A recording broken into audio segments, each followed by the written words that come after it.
Hello, greetings, class. I've got my sunglasses on, kind of in tune with my shirt here. Blues Brothers, you may remember them. I think I'll take them off now. Well, welcome to week 4. And you know the plan, you know the routine, you're doing great. Discussion board 4 is due. It's on professional organizations.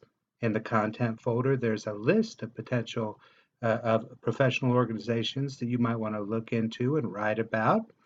Paper 2 is due on Sunday. I'm sure you've been working diligently on that, and that's great. Um, Part of the objective of this week is something I call rules of thumb, and words of wisdom for ethical practice. We'll get into this a bit more next week. We're talking about our ways of being, habits of mind, habits of heart, virtues for living uh, excellently, living an excellent life if you prefer, and for excellent work. And with all these things, we're all working on it.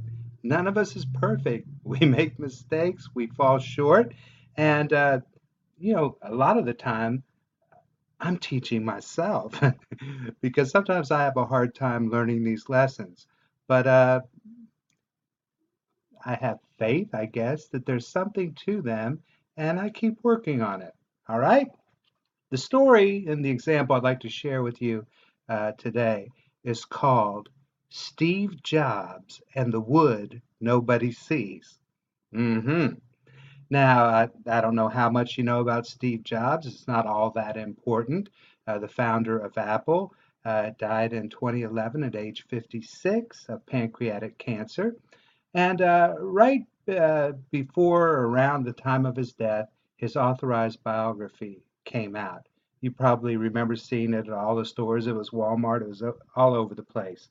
Well, here it is. I don't want to post copyrighted pictures. There's Steve Jobs, later Steve Jobs. There's the early Steve Jobs in the 1980s. Pretty cool.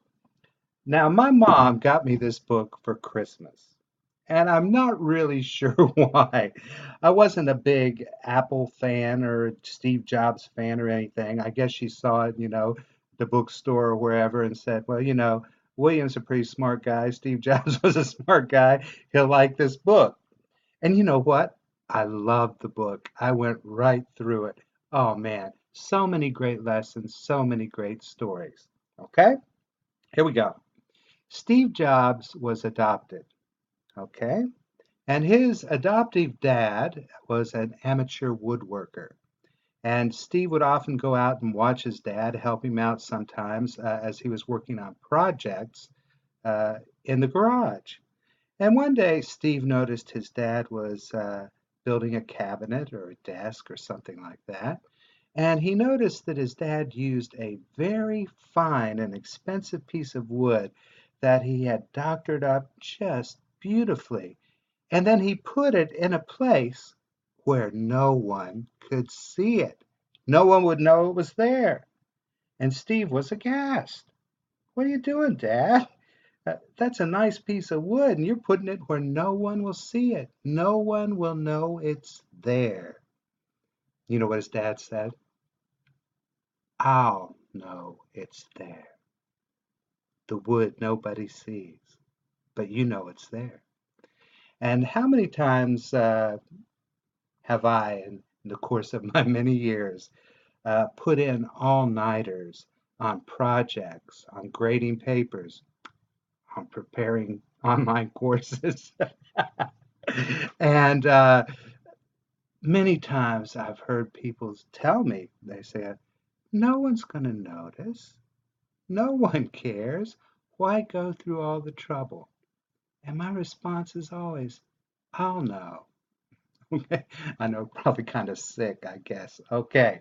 Now, to extend the story a bit, when the first Mac computer was made, Steve Jobs had all the team, the creative team, the engineering team, sign their names on the inside of the computer. Of course, it was then copied and replicated. They didn't sign every computer, but he had them sign their names on the inside of a computer in a place where, you guessed it, no one could see it, but they knew it was there.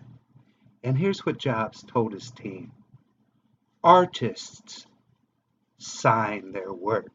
hmm They have pride in their work. Remember last week's introduction, I talked about a dialectical synthesis? Not either or, but both and. Steve Jobs is well known for bridging the gap, for synthesizing art and technology. I mean, look at those Apple products. They're beautiful. They really are. Not art or technology, not art or science, art and technology, art and science. Now, this idea of pride in your work, careful attention to detail, I think this is what sets apart uh, the really successful people in almost any field or endeavor, be it cooking, be it athletics, be it music, be it teaching. This careful attention to detail, even if no one else knows, even if no one else can see it, you know what? It comes through in the work. It really does. And it's one of those things you can't always put your thumb on it, you can't always identify it, but it manifests itself. Okay? You've heard the saying, the devil's in the details. I get that, you know. Uh, Things go awry, uh, things are hard to figure out. Yeah, devil. You know what I like to say? This isn't my saying, it's an old one. God is in the details. Thank you.